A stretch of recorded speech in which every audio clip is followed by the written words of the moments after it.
Russia's top diplomat on Sunday defended his nation's military operations in Ukraine and said Russian-occupied parts of that country holding widely criticized referendums could receive Russia's, quote, full protection if annexed by Moscow.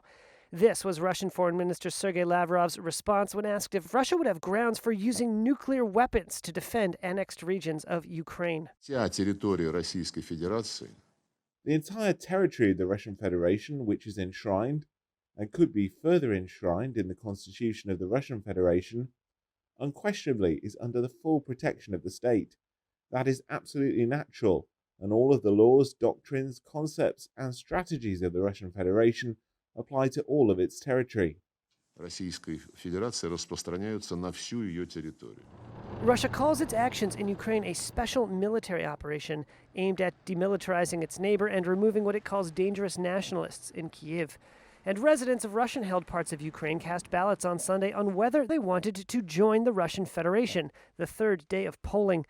Ukraine and the West have called the votes a sham effort to illegally acquire territory conquered by Russia since the start of its invasion in February.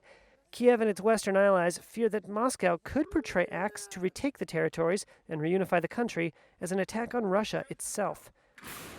In Russian-occupied Mariupol, some voters see the referendum as necessary.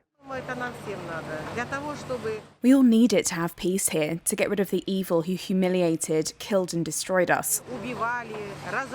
The way they destroyed our city, I just don't have words.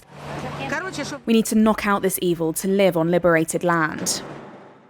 The annexation efforts come after Russia faced significant strategic setbacks on the battlefield.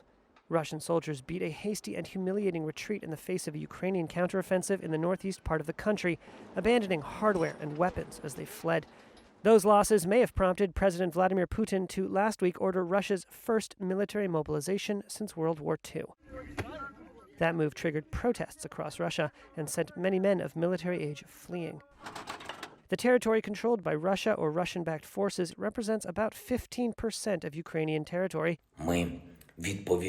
Ukrainian President Volodymyr Zelensky was adamant on Saturday that his country would regain all the territory Russia had taken.